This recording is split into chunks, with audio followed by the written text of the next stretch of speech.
So what's up mga ka-hyper? So papakita natin sa inyo ngayon yung pag-install ng steering damper. So what we have here, dumating na yung order natin. So ito, steering damper bracket. So para ma-install yan, una tatanggalin nyo to kasi masikip dito eh. So ang pagtanggal lang ng mga gantong pin is tutusukin mo lang yan. So pag lumubog yan, ibig sabihin maluwag na yan. So natanggal ko na rin yung kabila kasi madali na yan. So pagka natanggal nyo na po yan, iaangat nyo na lang yan. Angat dito, madali lang. Tapos pati doon sa baba, 4 na pin yan. Dito, at saka yun nandito sa loob.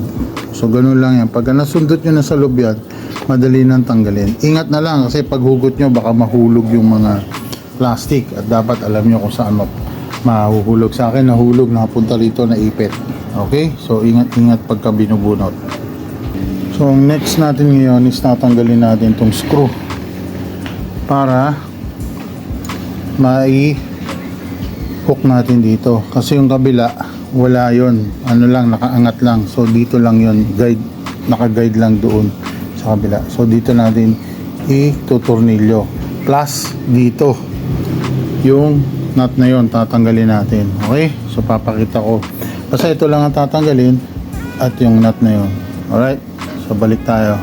So by the way bago nyo matanggal to, ganito yung itsura ng nut nya, flower. So gagamit kayo ng size T50 na mayroong butas ganyan. So hindi mo siya basta-basta maluluwagan, mahirap. Gumamit pa ako ng tubo. So sinaksak ko yung tubo dito sa ganyan para gumaang yung torque pag panggal. Kasi kung ganito lang kakamayin mo ng bare hand mo, wala, hindi kaya. Kailangan mayroon kang mahaba-habang tubo para madaling luwagan. Tapos yung isa magang lang, maluwag din. Alright, balik tayo. Ito naman kakabit natin. So ang pagkabit nyan yan, ganyan. So papatong natin. So balikan natin ang hirap isang kamay. Okay. So yung first part, yung kasama ng tornilyo ng nabili mo nito na maliit, siya lang naman yung nag-iisang maliit, yun ang ilalagay niya rito. Tapos may washer sa ilalim nito may kasamang washer yon, ilalagay mo sa ilalim nito.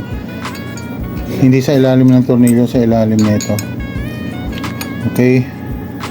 Kasi sa original merong washer ito nung wala pang bracket. So yun mo ilalagay mo doon, washer muna, steering bracket, and then yung tornilyo na ganito rin kaliit. Isa lang naman yung kasama nun, then the rest malalaki na. So dun yun makikita mo kagad. Then now yung ditong tornilyo. So tingnan natin kung aabot ito. Mukhang pareho naman, walang ibang tornilyo na gantong kalaking walang ibang tornilyong kasama dito na gantong kalaki. So ito rin yung ibabalik natin. Okay, so para dito doon yun, doon naman sa kabila. So ganito yung ginagawa ko dito, ako sumisikip kasi maliit lang play pagka yung kabila ang ginagamit ko, yung maliit. So itong ginamit ko pag ganyan. So inihigpitan ko ganyan, dahan-dahan lang, quarter of a turn lang kaya tsaga ikaw hanggang mahigpit.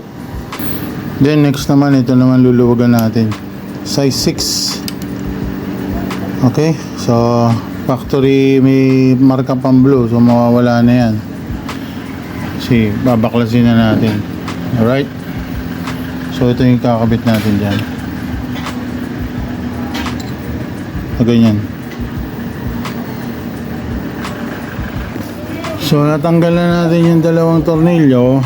Ang ipapalit natin yung kasamang bracket, kailangan yung mahaba kasi may bracket na and then kasama tong spacer na to dun sa ito muna din saka yung bracket. So ito yon, ganito. So papatong nyo muna tong spacer na to and then yung another spacer. Okay, so ngayon dito ngayon yung tornilyo. Ayan. So pag ganyan, then sa kanya pating tornilyo. Saka nyo ilagay yung tornilyo. Okay? Balik ulit tayo.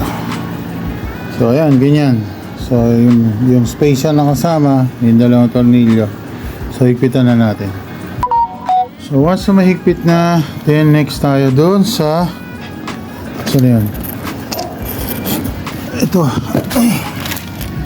yung hindi natin nagamit na tornilyo. Then meron pa tayong isa rito. And then plus yung luma. So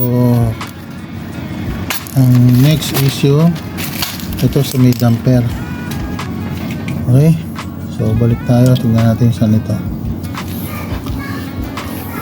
So ang problema natin ngayon, yung kasama nito walang tornilyo sa loob. Pag nilagyan mo naman yung tornilyo mahaba, tatama naman sa damper pag pinasok mo sa loob.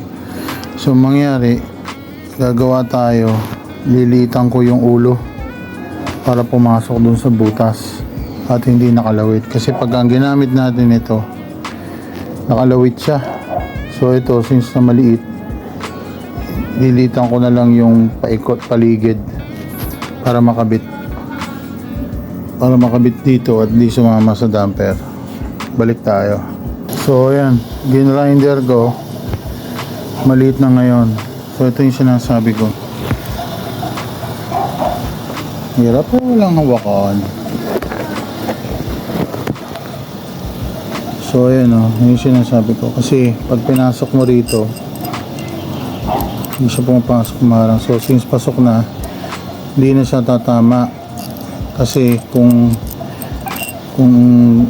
wala siyang kasama tornilyo hindi sinama So ito naman, kung meron tayong tornilyong iba, kasya naman. Problema, nakalawit. So naganap tayo ng ganitong klaseng tornilyo sa lalagyan, makakita tayo. So malaki yung ulo. Yan ginawa natin. So pasok na. Okay, so balik ulit tayo. So pinutulan pa natin kasi masyadong mahaba yung kanina, hindi pumapasok, sumasagad sa bracket. So once na matornilyo mo na yun, pwede mo na ipasok tong damper. So yung damper masikip, medyo pinasukan ko to ng flat screw para iikot lang, para bumuka, para madaling ipasok sa loob. So dito naman tayo ngayon. So dito natin itutornilyo to. So meron lang spacer dito.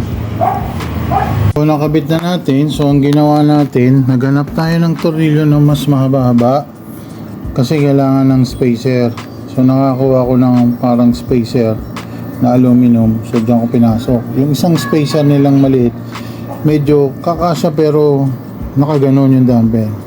Gusto ko pantay mas maganda tignan. So kita mo, pantay na pantay. So inabangan ko yung spacer dito. Then ito kanina, di ba natatandaan nyo, naka ganon. So ibinaligtad ko lang. So yun.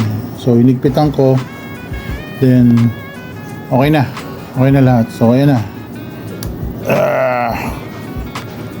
So iwas wobble sa mga high speed. Although takbo ko lang, takbong 20.